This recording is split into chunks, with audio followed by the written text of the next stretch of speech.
All right. Well, let's begin. Hi, everyone. Welcome to Claimed Podcast, and or wherever you're watching or listening to this. I have a very special guest with me here today. Her name is Natasha. She's calling all the way from Las Vegas. You're still in Las Vegas, I believe, Natasha. And she's Yep, been a I am. client of a student and a client of the Claimed program, and that's why she's here to share her story with us. Welcome, Natasha. I'm super excited to have you. Thank you for having me. This is super exciting. I know. We haven't talked in a while. Then I saw your boom result success, and I'm like, all right, we need to speak with Natasha. What happened there? So, and this is why you're here, and I'm so grateful, Natasha. And I just wanted to say that I know if you might this might be the first time you're doing anything like this, and so I really appreciate you coming on board and sharing your story. And I know this might be a vulnerable slash brave moment. I see a man's hand in the background, so the success story is joining us. Hi, Christian. Hi. Hi, welcome. Oh, this is so awesome. This is actually the first time when there's a man on the screen. So yeah, so super happy to see you guys together. And I guess we'll start by Natasha. Tell us a little bit about yourself, and also how did you find this work and the program? So I think it began where, I wasn't in a good place. I got out of a bad relationship, kind of how it naturally goes.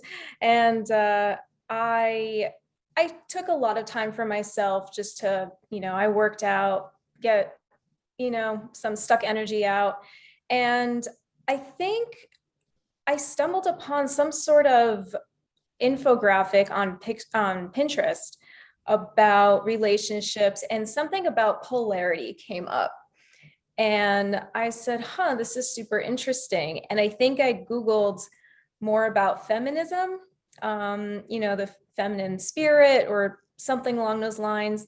And I found you, Anna, on Instagram. And it was, I think you were doing an interview where you were just talking about polarity differences. And I just got super intrigued, and I kept watching you for a while and finally got the courage to sign up. And we had our Zoom call. Yeah, we did have our discovery call. I remember our call, Natasha. I think you were wearing like a beautiful flower robe or something like that. And it was like evening.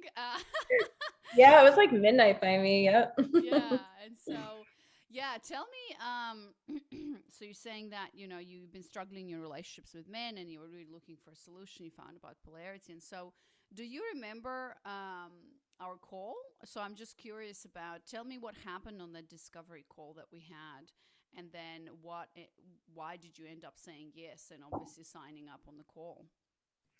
I think I needed help. I didn't know what I was doing wrong. I wasn't, I, I wasn't dating at the time. I think I was scared to date. I was lost. I didn't know how to start dating. I was confused if I even wanted to start dating. And I was feeling lonely. And I just thought, let's give this a try. But at the same time, I didn't feel very feminine myself. My job is kind of, more of a masculine type job. And I was always on the go. It was never, I never felt relaxed, never had a relaxing moment. And so when I was talking with you, I I think I don't really remember the exact conversations, but I remember asking, I think you asked me something about my family. And I said, well, I came from a loving family. I don't see the problem. And you're like, okay, well, there's always something. You never know. It's just about, kind of digging a little deeper. And that got me thinking a lot in terms of maybe it is how I was raised or why I thought a certain way, and the dynamics between my mother and my father. And the why I said yes is because I've never done this before. Invested in myself. I never signed up for a course and invested in myself, and I just thought I was telling him the other day, I said, I thought this was something I needed to do finally. And so that's what I did. Yeah, beautiful. Well, then tell us what happened. What happened, Natasha, in your journey? Like, I usually ask, what were some of the aha moments that you went through as you went through the program, and what were the results? I mean, the result is sitting right in front of us. I'd love to hear from you, Christian. If you want to chime in, you don't have to. Obviously, this is between me and Natasha and her work, but yeah. So tell us, what were some of your aha moments, Natasha? Because I mean, you've joined quite a while, obviously, and you were posting in the group, and then at some point she just went quiet, and I'm like, I oh, did, I did where go is she? quiet. And then it's like, oh, yeah. So tell us about the journey and your aha moments. Um, well, I mean, I did the work. I followed the program. I knew it would be more about me, not so much, the search for the perfect guy. I knew it was, what's going on inside you. Why do you act a certain way? Why do you think a certain way? Why do you have certain stigmas about, men or about yourself?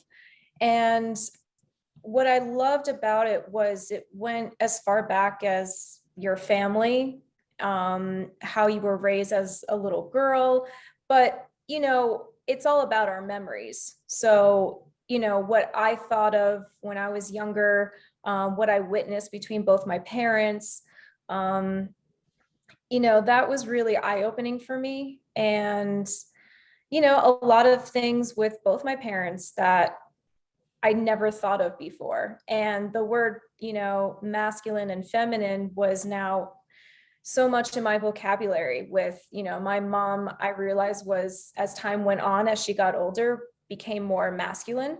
Her feminine quality kind of diminished a bit. And my dad remained masculine, but in a more reserved, quiet way. He wasn't very um open with his emotions. I mean, most men aren't, but he's, pretty reserved in that regard. Kind of uses comedy as his way of lightening the situation a bit. And and then my parents were actually here living with me. Yeah, I remember that. You're like, this is happening for a couple of months. I'm not sure what this is about. And you went through a Yep. whole like freaking, yeah, wow. Yeah. So I did the work and then I did the work even further because they were in my house. And I had conversations with my mom, about how my dad was raised a little bit, about how she was raised. And, one thing she pointed out to me was she said, I grew up in a very serious household. I said, what do you mean? She's like, humor was not part of the equation. She said, I had an uncle that made a joke and everyone looked at him strange. I said, really? She said, yeah, but then I meet your father and he's all about jokes and making people laugh. And, she's like, it just dawned on me that I wasn't raised in a household like that. She's like, but you obviously get his sense of humor because it's not from me.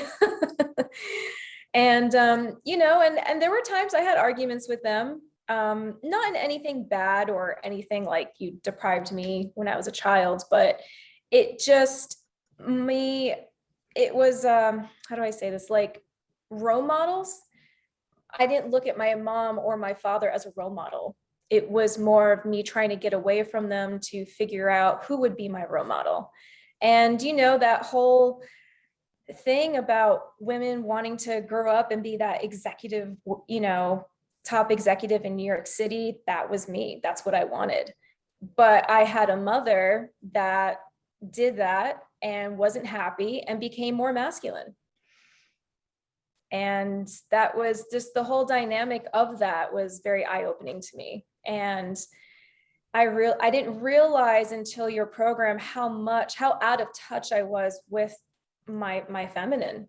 I had no idea. And it was funny. I ended up going on a date with a man who, during this program, the claim program, and he very nice, but he sat hunched over and his arms and hands were here, and he was quiet, soft spoken, and it was odd. And I was very gesturous and this and this and that, and he's like, I like you, you're a strong woman. And I said, that's it, this is not happening. This is not happening. I don't want to be a strong masculine woman. And he acted feminine. And I remember thinking, okay, I'm not going to dwell on it, I'm just going to move on from this. But it was a dynamic that I didn't pay attention to prior. Mm. Yeah. So most of your transformation seems like revolves around really looking at family dynamics, right? And where you learned this, and talking to your mom and having your parents over. This was actually a huge part of my journey, where you allow yourself to get out of the drama and the story, because the dynamic with our parents is so intense and so loaded. And the issue with us kind of transcending that is that most of us just can't get out of that story between, I'm your daughter, you're my father, you're supposed to give me this and this and that, and all of that.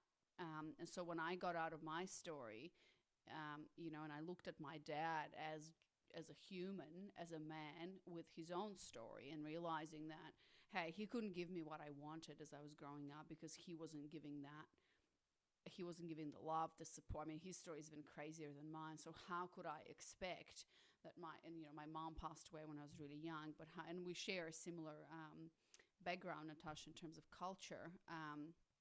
But yeah, when I did all of that, and when I had a honest conversation with him about how was it for you, like, my mom passed away, like, he was left with two girls. And so I really listened to him, and I got out of the story of, you didn't give me enough, you didn't love me enough, and blah, blah, blah.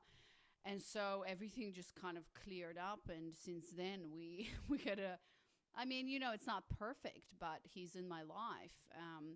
And he's my dad. And so that, and I wrote an article about how healing your relationship with your father actually leads to healing your relationships with men, because our fathers are the first, and the mothers obviously are the first encounters of how we see men, women, relationships, polarity between them. So yeah, it seems like that for you was really what was needed for you to shift and transform.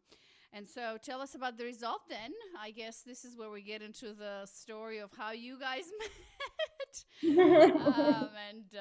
What happened there? I was definitely afraid to go online dating. I actually had my friends come over and help me create a profile and everything. I was afraid. I was like, no, I'm going to meet someone organically. And then I remember in your course, you're like, okay, where? Where are you going to meet them organically? It's not like it was, And I ended up really liking it. I did go on some really nice dates. I met some really nice people, but some had second dates, some didn't.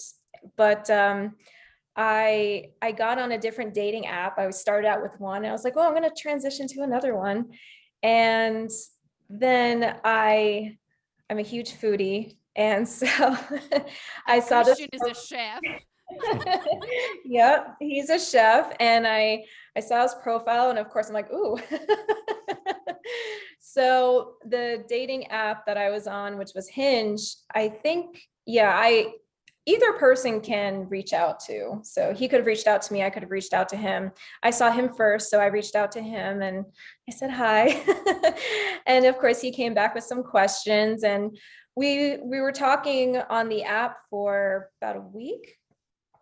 Yeah, about a week. And then we decided to meet. And what happened from there? Oh, is that where I jump in now? Yeah.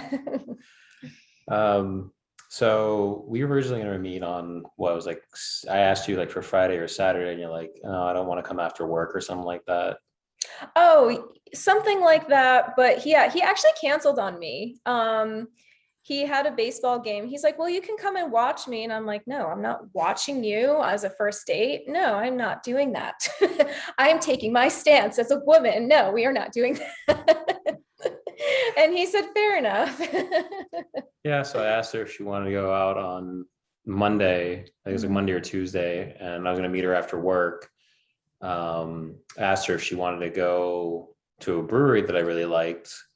Asked her if she really liked beer. She said no. I mean, I'm not a huge fan of beer, but I'll try anything pretty much. So we met at the brewery. Still remember it was a little cold because it was October. Yeah, this was October. October, Yep. so it was a little chilly just when it finally got cold here. Um, Saw her in the corner, sat down, and knew pretty much right away that she was definitely going to be different. I was going to like her. Started chatting, going from there, and then I want to point out one thing though. So, uh, because I got this from you, Anna, and your program, and he's like, "What do you want?" And I was like, "I don't know."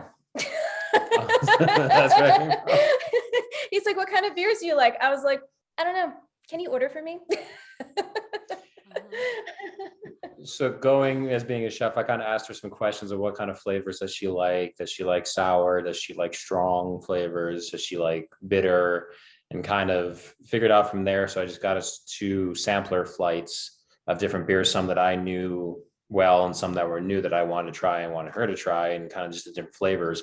And we just worked our way through each one of the little tasters. So it was like 8 little tasters, and kind of talked about and just talked the entire time about, ask obviously the first 8 questions, asking about family and all that stuff, and Mhm. jobs and previous, where did you live before and stuff like that. And, the next thing you know, we look up and no one else is around us. The place is closing. They're flipping the chairs and they're waiting for us to leave. We didn't even realize anything was going on around us the entire time, Yeah. because we met up relatively early. So we were there for about a good, I want to say 3 hours. We met up around like 7:30. We And they didn't closed leave at 10. till like 10. Yeah. And normally, I mean, I like my sleep, and I was like, no, I would go home. And he's like, do you want to go somewhere else? I said, yeah, I would love to.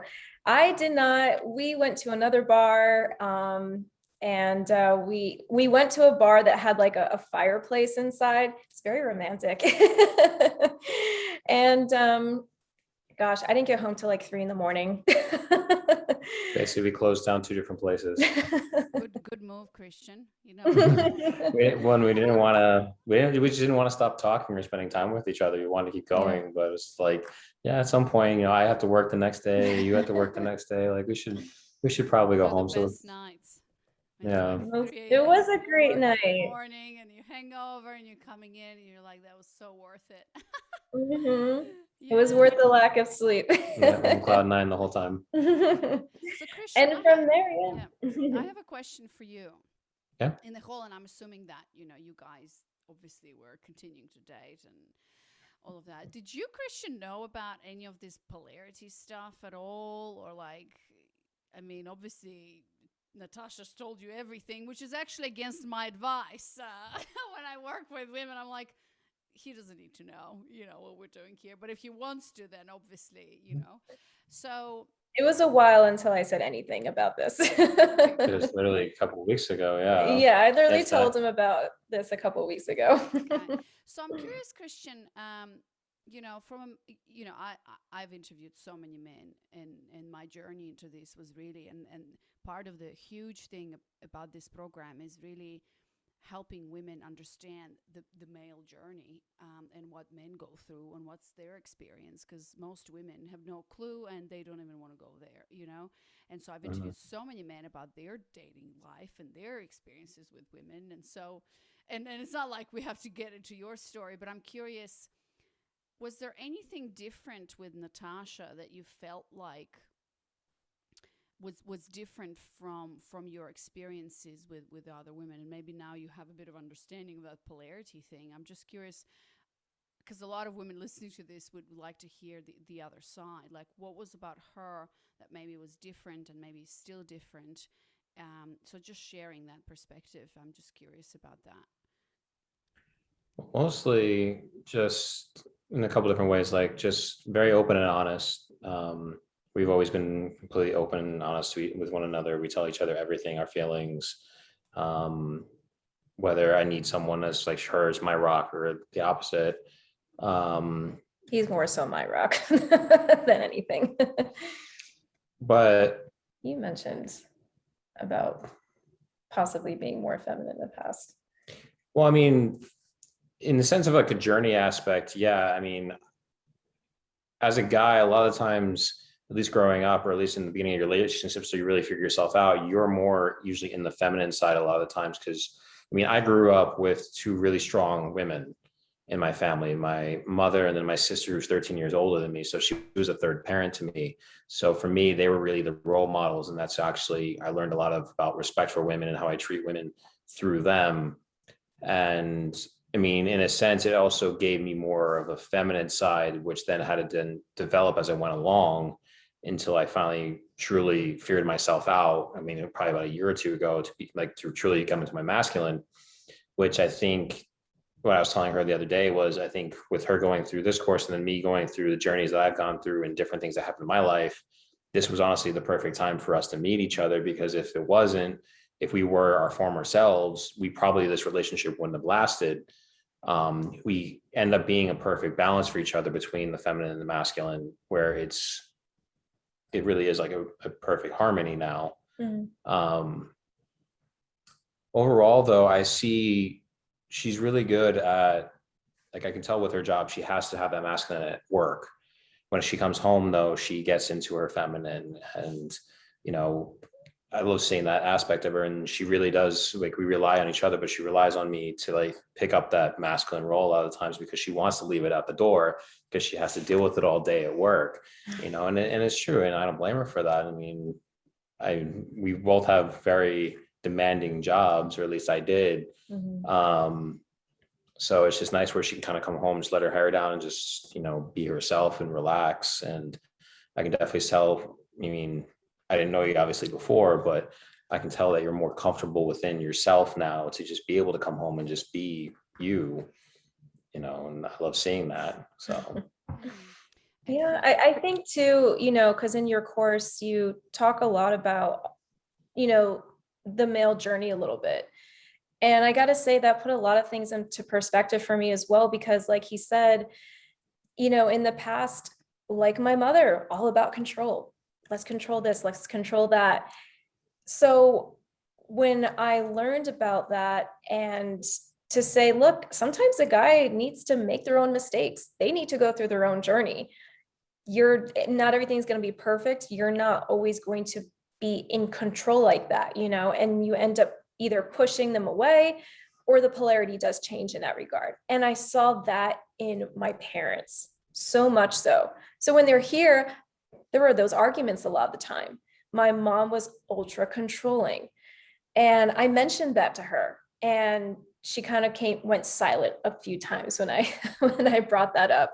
But it was, instead of looking at it like, oh, this is how it should be, I knew better and I wanted to do different. So what I found, which was so relaxing, is that when we got together, I do feel relaxed because I don't want that control. You know, it was very important to me that I don't, you know, I want him to feel that freedom, you know, as a man and as his own person. I didn't want to be that woman that has to control things or this and that. You know, I still get stressed out of things, and he does calm me down. But that was a big change that I noticed in myself, because in the past, that's what I did in relationships. I was a lot more controlling. And to touch upon that, I mean, I've noticed that in most of my relationships. Even that's where I'm saying, like, I kind of go into the feminine, because I've dated women that were very controlling or very overly opinionated, where it kind of shuts you down, where you have to walk on eggshells a lot of the time to not like irritate them, or, you know, for them to disagree with you. So, I mean, I'm just very been happy in that sense, where, you know, we both give each other enough freedom where it's just like, you know, I understand you're gonna go meet somebody for lunch. I don't care. Go meet your friend. Go ahead. Same thing with me. You know, we know, because when we spend time with each other, it's about each other. We delegate and we prioritize our time together as our time together, so that if we're not together, it's like, okay, I'm not missing out on anything. You're with your friends. Like, go ahead, have fun, and I'll see you when you come home. So there's never been that controlling on really either one of our sides. I mean, we'll check in if it's like really late, be like, hey, you okay? Like, just want to make sure you're good, and, you know, and you're gonna be okay on your way home. Other than that, yeah, that's definitely the big difference I've noticed. It's been that equal give and take and that trust. Like we both have full trust in one another.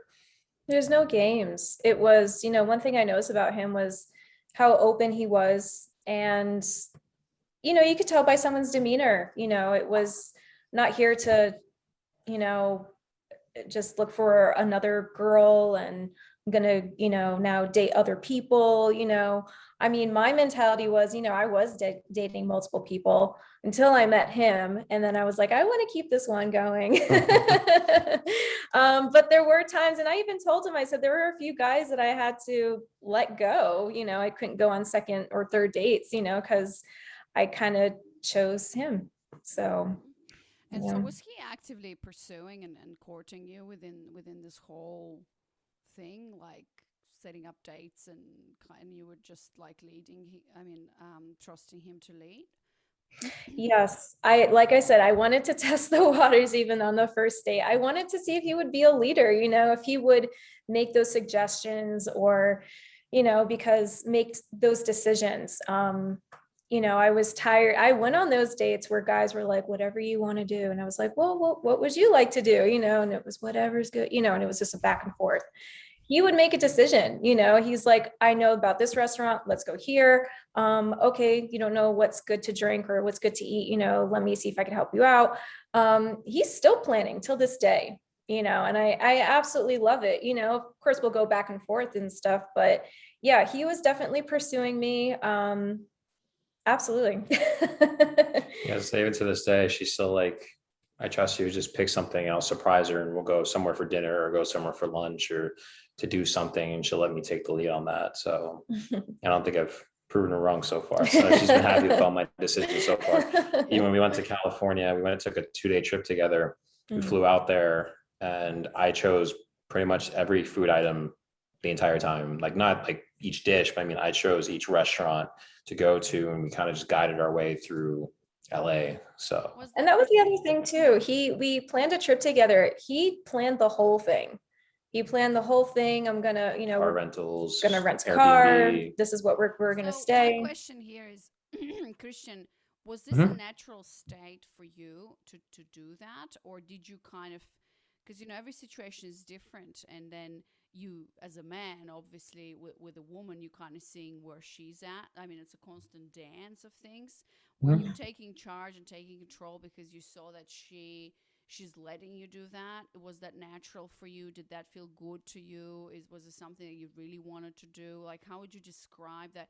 Because today especially, things are like very blurry.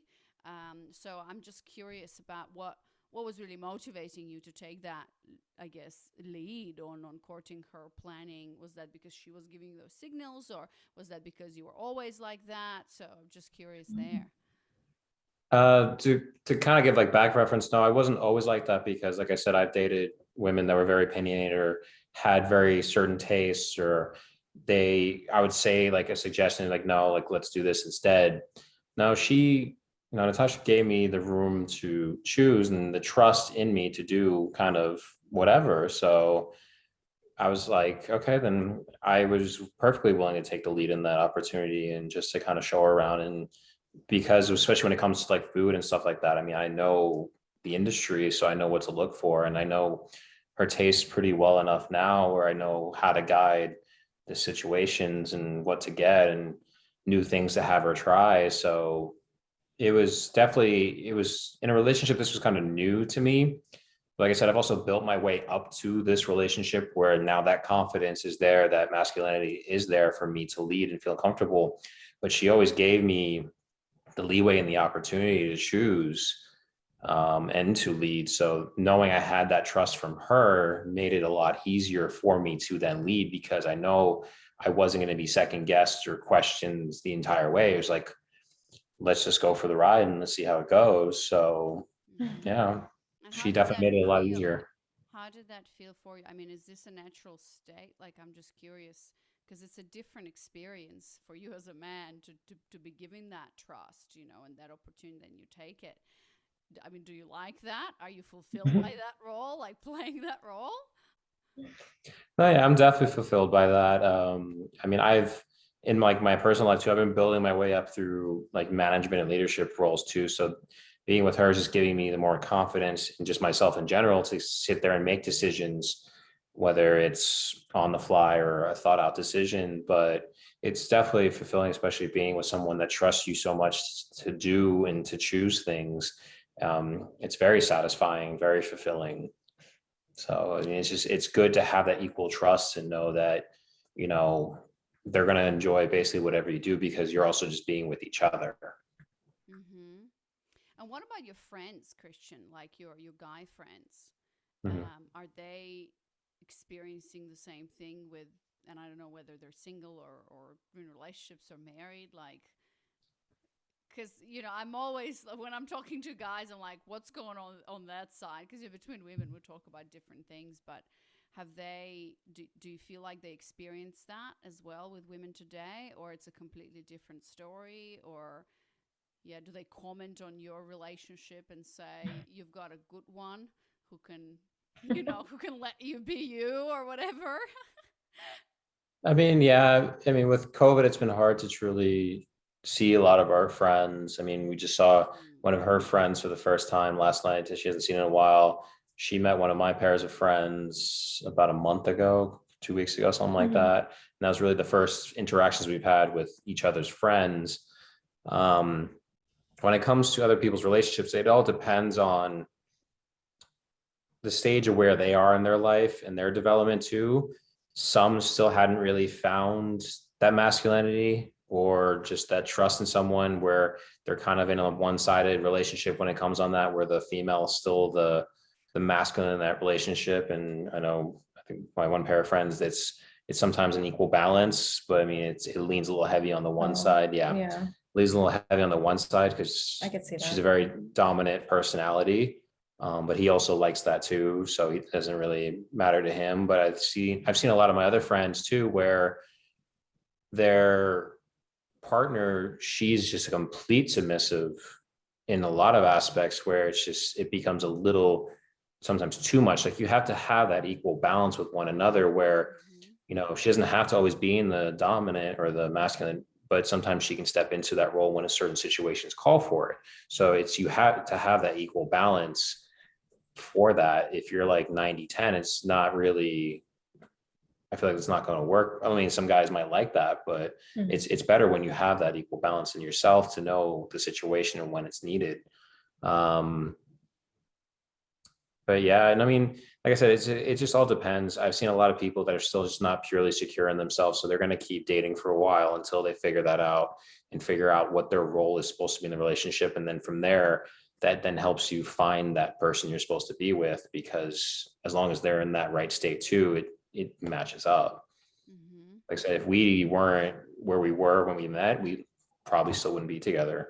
Yeah, he mentioned that, when we started talking about our past and stuff like that and who we were. Mm-hmm. Yeah, I would probably have to agree. It's kind of timing is everything.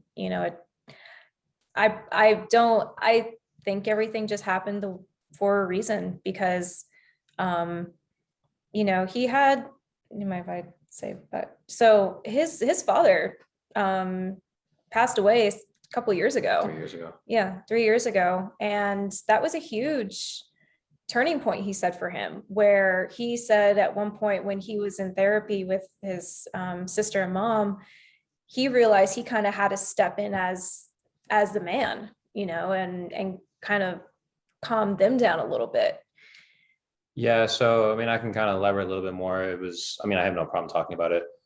So yeah, my father had committed suicide about 3 years ago. And so we were doing a family therapy session, all of us, and even my brother-in-law was with us too. And I was the only one that wasn't crying. Everyone else was super emotional and crying. I just kind of felt like I had to step up in that moment and just kind of just relax everyone. But not just that, I mean, I dealt with depression and anxiety for most of my life too. So that was the turning point for me, where it was like I needed to realize I needed to work on myself, not just for now, but for my future relationship, so that the situation that happened with my parents wasn't going to happen again in the future.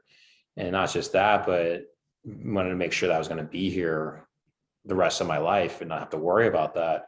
But then it kind of just what your experience was with this program, you kind of thought about your past and started thinking about things and why is the way you're thinking the way you're thinking or the way you're acting. And it all is past, usually past triggers and past emotions and just past memories that kind of bring up certain things, or it's just repetition. Unless you break it, you're going to keep going down that route.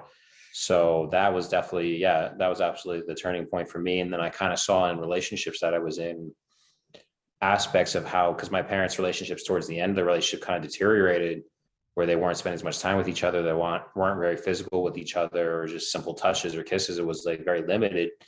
And I kind of saw as they were basically just roommates. And I had seen that in previous relationships. Like, I don't want this because I want someone that speaks the same love languages that I do. And big one for me is touch. So, I mean, thankfully, I have no problem touching yeah, you. back and forth. So we speak the same love languages. And little things like that you realize too is if that's not an equal thing with your love language, it's not going to work either. And I've seen that in many relationships where they're like certain physical touches, like they just don't like that, or simple brushes against each other when you're walking past one another. It's like they didn't like that. So it's like, that's not going to last then, because that's how I speak. That's how I want to show that I love you, that, I want to be around you, and that, it's, if you don't speak the same, it's not going to work. So there's little things Yeah. like that as you go along, you got to figure it out.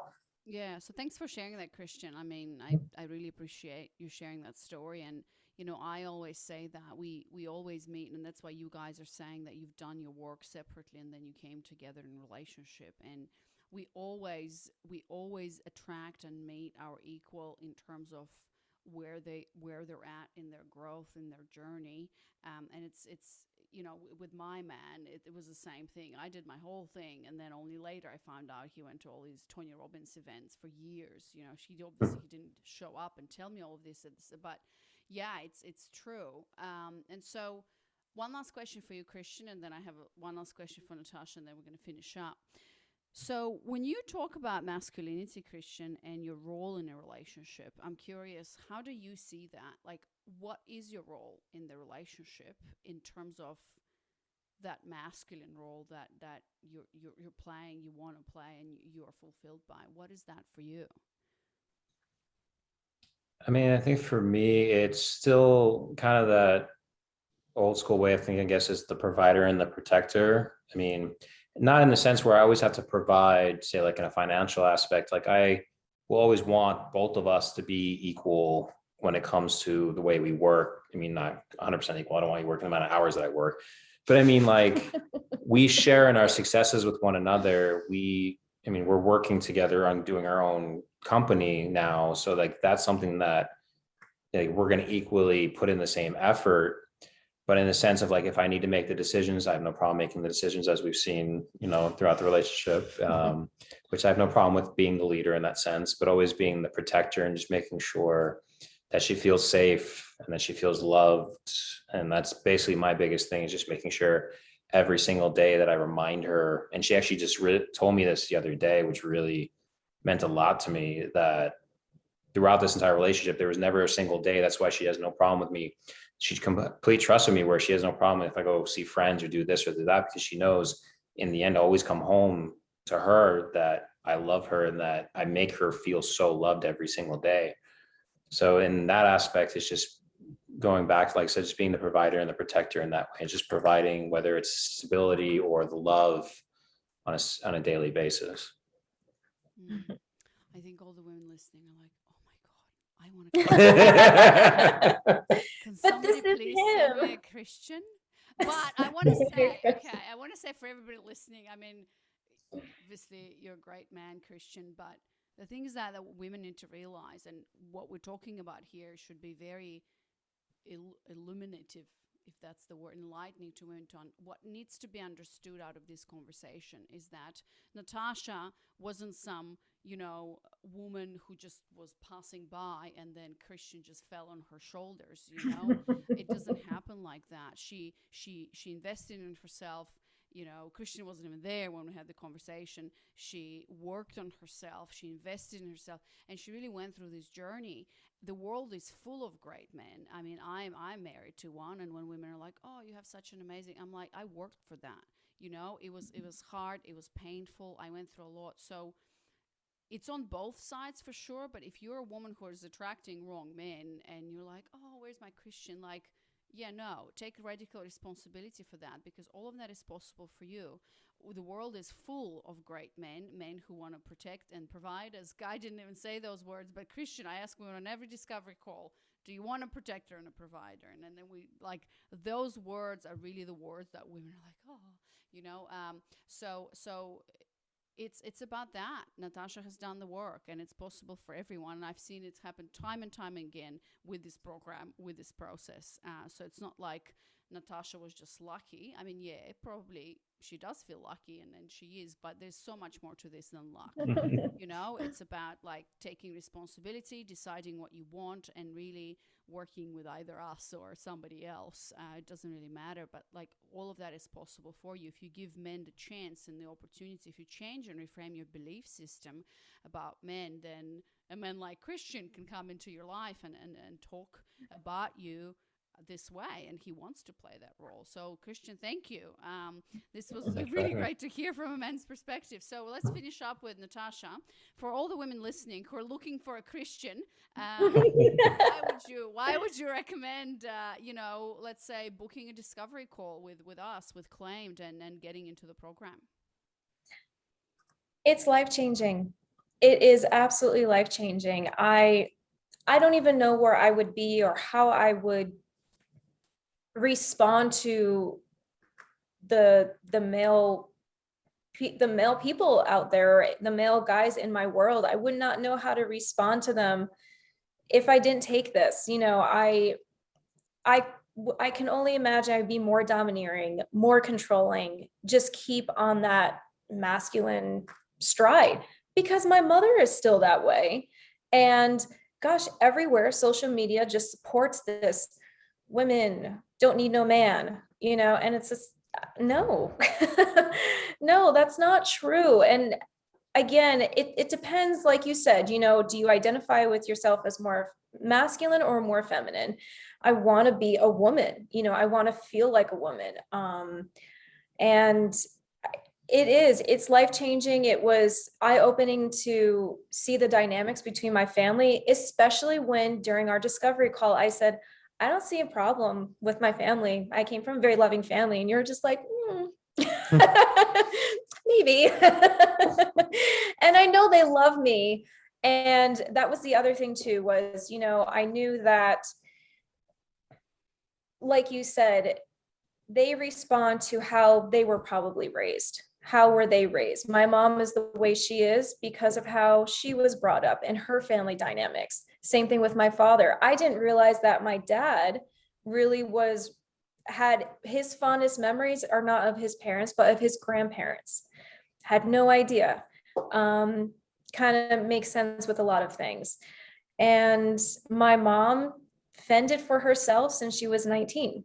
So, you know, so there's her strength that always came through. And, you know, but this course was just, it comes at relationships in such a different way that I never saw it presented like this anywhere else. I don't know any other course that talks about polarity, that talks about, you know, kind of celebrating your feminism. You know, I didn't know anywhere or anyone that spoke like that. And that's what this did for me. This brought me back to myself, that I lost touch with it years and years and years ago. And it brought me back to myself just as a woman, you know, slowing down, enjoying things, and to have fun dating. You know, even before I met Christian, I had fun dating. I never had fun dating before. I didn't. It was always like almost like an agenda, you know, well, either they want to get you in bed, and do you agree, do you disagree? But I finally had fun dating. I got to enjoy myself, and you know, the feminine flow, you know, the movement, I cried so much during that. It was such a great release. And then when I met Christian, I was blown away. I was blown away by his his unbelievable honesty. And, and for him to also tell me that if we met several years ago, you probably wouldn't have liked me. And I probably wouldn't have liked him back. So everything does happen for a reason. But, I didn't expect to meet him this quickly. I honestly didn't. I was in shock, but I was also enjoying the time that I had with myself, just connecting. And I did everything in my power to get back to her, the woman that I truly always wanted to be. And I had to let go a few things, when social media and, you know, um, girl power, and I don't need no man, I mean, when all this is in your face constantly, it's just supporting you. It's supporting your theory that you don't need a man, or if you can't handle my strength, like, what? No. I didn't want to act like that. And like I said, when I had my parents here, I didn't want to be the way my mom was. So it was even more brought that home to everything. And I told her about this, and her response was, I think what you're doing is great. I get it. I think what you're doing is great. And you're right. I'm more in my masculine. And I said, okay. Beautiful. All right, So guys. that's Well, all thank right. you so much, Natasha, for everybody listening. If you resonate, feel called to. If you want a Christian, definitely go to girlskill.com/apply. Apply for your discovery call now, and then we'll see if this is going to work for you, if this is going to be a good fit, and then we can get started. All right, guys, you're a beautiful couple. I'm so happy for both of you. I'm just, looking forward to what's about to happen next. I know you're starting a business together, which is incredible, amazing, Mhm. very exciting. So thank you so much. I really, really appreciate your time, your energy, and both of your stories. Thank you. Thank Thank you. you.